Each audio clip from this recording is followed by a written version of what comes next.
Some stories are remembered because they were solved, others because they never were. For almost 80 years, rumours have drifted through the corridors of military bases, intelligence agencies, and government offices.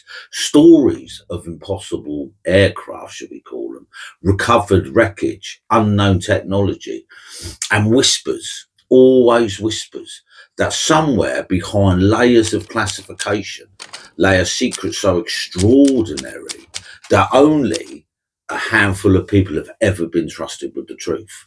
Most people dismiss these stories. After all, extraordinary claims have a habit of attracting extraordinary storytelling. Okay, I buy that. The world has heard them before. Right? Books have been written, films have been made, witnesses have stepped forward, skeptics have always pushed back, and slowly the subject settled into what we would call an uncomfortable place between belief and disbelief. You know where I stand on this, I believe it, right? Interesting enough to capture the imagination, too controversial for serious discussion, or so it seemed. Because history has a curious habit sometimes. The biggest changes become very quickly, not with explosions, not with headlines, but with one person asking a question that nobody expected. Okay, so you got to go to Washington, D.C. in the summer. Just picture it. The corridors of Congress looked much as they always had. Politicians hurried between committee rooms. Journalists waited outside closed doors. Tourists wandered beneath marble ceilings, unaware that one of the most unusual hearings in modern American history was only days away. Inside the intelligence community, another story had already begun, a story involving secure facilities, classified briefings, and an intelligence officer who believed he had uncovered something that should never have remained hidden. And his name is David Grusch. Mr. Chairman, ranking members and congressmen, thank you. I'm happy to be here. This is an important issue, and I'm grateful for your time. My name is David Charles Grusch. I was an intelligence officer for 14 years, both in the U.S. Air Force, both active duty, Air National Guard, and Reserve, at the rank of major, and most recently from 2021 to 2023, at the National Geospatial Intelligence Agency, NGA, at the GS-15 civilian level, which is the military equivalent of a full bird colonel. I was my agency's co-lead in unidentified anomalous phenomena and transmedium object analysis, as well as reporting to the UAP task force, UAPTF, and eventually, once it was established, the All-Domain Anomaly Resolution Office, AARO. I became a whistleblower through a PPD-19 urgent concern filing in May 2022 with the Intelligence Community Inspector General. Following concerning reports from multiple esteemed and credentialed current and former military and intelligence community individuals that the U.S. government is operating with secrecy above congressional oversight with regards to UAPs. Now, unlike many public figures associated with unidentified flying objects, Grosch had spent almost his entire professional life avoiding publicity. His career had been built inside one of the most secretive professions on earth, intelligence. Right? Intelligence has to be secret. A world where silence isn't simply encouraged, it's expected. Every conversation, every document, every decision protected by rules designed to keep the nation's most sensitive information beyond public reach. Right? It is a world that most of us will never see because there's no television cameras, no newspaper interviews, no public applause, only locked doors, encrypted communications, and people who rarely speak about what they do. For years, David Grusch was one of those people. He served as an intelligence officer with the United States Air Force before moving into positions with the National Geospatial Intelligence Agency and later the National Reconnaissance Office. Now, these organizations occupy a unique place within the American intelligence systems. Their work involves gathering, analysing and protecting information considered vital to national security. Very, very important. The responsibilities are immense. The standards are unforgiving. The security clearance required to work there are among the highest granted by the United States government. To reach the position demanding years of trust, years of scrutiny, years spent proving that sensitive information will remain exactly where it belongs, hidden. By every outward measure, David Grusch was precisely the sort of person the intelligence community wanted. He was professional, methodical, reliable, certainly not someone expected to become one of the most recognizable names in the modern disclosure movement. Yet sometimes history chooses unexpected people, not because they seek attention, but because circumstances place them where few others have stood. Long before television interviews, long before podcasts, before newspaper headlines, David Grusch was given an assignment. At first glance, it appeared routine. The United States government has become increasingly concerned by reports from military pilots describing encounters with unidentified objects operating in restricted airspace. Advanced radar systems had detected unusual returns. Infrared cameras had captured footage the investigators struggled to explain with confidence. Now, whether these incidents represented foreign technology or unknown natural phenomena that I'm simply not buying, electronic anomalies, or something else entirely. The intelligence community wanted answers. And when intelligence agencies want answers, they begin asking questions, questions that lead to interviews, interviews that uncover documents, documents that point towards other people until eventually one question becomes 10, 10 becomes 50, and before anyone fully realizes it, an investigation has begun. Now, for David Grusch, that investigation would change everything because, according to Grusch himself, the people he met did not simply describe unusual sightings in the sky. They described something much larger, something hidden, something protected by layers of secrecy, unlike anything he had encountered before. Feature-length documentaries on the subject. In recent years, Congress has held multiple public hearings on UAP, which is a dramatic shift towards transparency. And thanks to many members of Congress, the issue is now being taken very seriously. We, the people, are finally hearing accounts in a credible setting from firsthand U.S. military personnel about highly advanced unknown craft that fly rings around our frontline fighter jets. With President Trump's unprecedented directive to release UAP files, we are seeing more and more of these type of craft captured on various government sensors, and I'm told this is just the beginning. But before we examine what David Grusch says he discovered, we first need to understand the world he comes from. Because without understanding how the intelligence community protects its secrets, it is impossible to understand why his allegations cause such a profound reaction. And to understand that world, we must first step inside it, right? Now, David Grusch, the man who changed the conversation. If you've never worked, and let's face it, I haven't, if you've never worked inside the intelligence community, it's difficult to appreciate just how little any one person is expected to know. Hollywood often paints a very different picture. A lone analyst discovers a hidden file, a secret laboratory, a forgotten archive, and within minutes, the entire conspiracy begins to unravel. Reality is seldom so dramatic. The world's intelligence agencies are built on principles simply known as need to know. Having the highest security clearance in the room doesn't automatically grant access to every document. In fact, as we know, it often grants access to remarkably little. Information is divided, projects are separated, departments work alongside one another without unnecessarily knowing the full purpose of what another team is doing.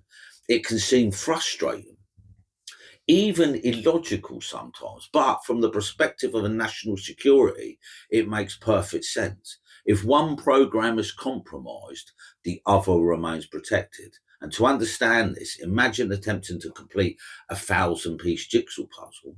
Only every person involved has been given 3 pieces. Nobody's seen the picture on the box. Nobody knows how many pieces exist. Most don't even realise they're working on the same puzzle. So according to David Grusch, this is how some of America's most sensitive intelligence programs operate. And it makes perfect sense, doesn't it? It makes perfect sense. And it was within this environment that he says something unexpected began to happen.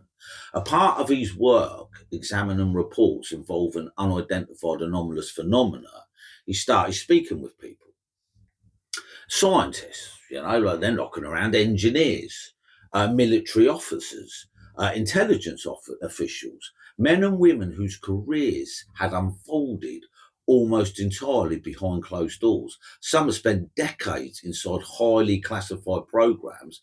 Others have retired years earlier, different backgrounds, different responsibilities, different lives. Yet, according to Grosch, many of them describe remarkably similar things, not publicly, obviously, not in newspaper interviews, but privately, right, inside secure facilities, behind classified doors. As any experienced investigator will tell you, one witness may be mistaken. 2 witnesses might simply share the same misunderstanding. But when multiple independent sources begin describing similar events, you've got to pay attention. According to Hynek, it was cases like those that the United States Air Force desperately tried to keep secret. Because it's one thing to try and confuse the public with weather balloons and swamp gas, and another entirely different when dealing with credible reports of non-human beings on the ground. I personally investigated one such case for over 16 years. The case occurred in Varginha, Brazil in 1996 and involves dozens of first-hand reports of UAP and direct contact with living, intelligent, non-human beings who, according to multiple Brazilian witnesses, were flown out of Brazil to the United States in January of 1996. Recently, the former Brazilian Ministry of Defense, Aldo Rebelo, confirmed the incident occurred and stated, if the U.S. disclosed information on this case, then we in Brazil could do the same. Now, Grosch had said that this was precisely what had happened. The more conversations he had, the more consistent certain themes appeared to become. Hidden programs, recovered material, restricted access, of compartmentalization, unlike anything he had previously encountered. For an intelligence officer, consistency matters, patterns matter, because you see it when separate pieces of information begin pointing in the same direction. The responsible course of action is not to jump to conclusions, it is to ask more questions. And according to Grosch, this is exactly what he did. He sought out additional sources, compared accounts, examined what he could within the limits of his official responsibility. He wasn't searching for proof of extraterrestrial life. He has consistently said he was trying to understand whether certain highly classified programs existed and whether they had been properly reported through established oversight channels. That distinction has become lost in the headlines, but it is central to understanding his position. The investigation, he says, was never simply about unusual objects in the sky. It was about accountability. If highly classified programs existed outside the normal oversight process, who authorised them? Who supervised them? Who decided which elected representatives were allowed to know? These questions gradually shifted the story away from unidentified phenomena and towards something perhaps even more significant, the relationship between secrecy and democracy. Now, Grusch has described a meeting individual who believed that they had direct knowledge of long-running recovery efforts involving crafts of unknown origin. Some allegedly spoke of advanced materials, unlike anything publicly acknowledged. Others described technical analysis stretching back decades. Again, these were accounts shared with him, not events he had publicly claimed to have witnessed himself. That distinction would later become one of the most defining features of his public testimony. Supporters argue that intelligence investigations often depend upon interviewing knowledgeable individuals rather than personally observing every event. Of course, critics said counter the second-hand testimony, no matter how sincerely offered, cannot replace independently verified evidence. Yeah, I'll get that, yeah. Both views deserve consideration because whichever side of the debate one favours, the same question remains. What convinced David Grusch that these people were telling him the truth? Perhaps it was their experience. Perhaps it was their consistency of their accounts. Perhaps it was information that remains classified and therefore unavailable for public examination. Only Grusch himself knows precisely what persuaded him. But one thing appears beyond dispute. By the time his investigation was drawn to a close, he believed he had uncovered something significant, something that could no longer be ignored. He has since explained that he wrestled with an uncomfortable dilemma: remain silent or report what he believed he had learnt through the proper legal channels. And it was a decision to be taken, not to be taken lightly. A career inside the intelligence community depends upon trust, discretion, professional judgment. Choosing to challenge the system from within carries enormous personal risk. And we all know that, don't we? I mean, people have disappeared for less. History is filled with people who stepped forward, believing they were acting in the public interest. Some were later praised. Others spent the rest of their lives defending their decision. Now, David Grusch understood this risk, yet according to his own accounts, the evidence, the conversations and the questions had reached a point where remaining silent no longer felt like an option. For decades, unknown objects have freely operated in restricted airspace in large metropolitan areas and critical infrastructure, and the agencies responsible for securing the homeland cannot adequately defend against it. This is a serious national security issue. In my official duties, I was exposed to human and signals intelligence information concerning foreign adversary, UAP crash retrieval, exploitation and study efforts, adversary views on U.S. legacy program reverse engineering efforts, and U.S.-held audiovisual information related to crash retrieval matters, such as the recovered vehicles and the associated biological material. One must always be concerned about adversarial disinformation when you're getting foreign intelligence, but I was able to cross-verify this information internally to back up the foreign government assertions. Many of the president's team has been kept in the dark by high-ego, politically appointed actors, both because of incompetence and malicious intent has subverted the president's order on this issue. Furthermore, some of this foreign intelligence has not been provided to Congress despite lawful requests to the Defense Intelligence Agency last summer, and also having formally been published across the IC and analyzed by such analytical centers such as NASIC. These records belong under congressional oversight, and I believe DIA should stop obstructing Chairwoman Luna's task force and provide those documents to Congress and enter it through mandatory declassification review so the American public can see some of the foreign intelligence I had access to. So the investigator was about to become a whistleblower, and once that decision had been made, there would be no turning back. Every investigation reaches a point where gathering information is no longer enough. There comes a moment when the investigator must decide what happens next. For David Grusch, that moment arrived quietly. There was no dramatic confrontation, no anonymous package left on a doorstep, no midnight meeting in a deserted car park.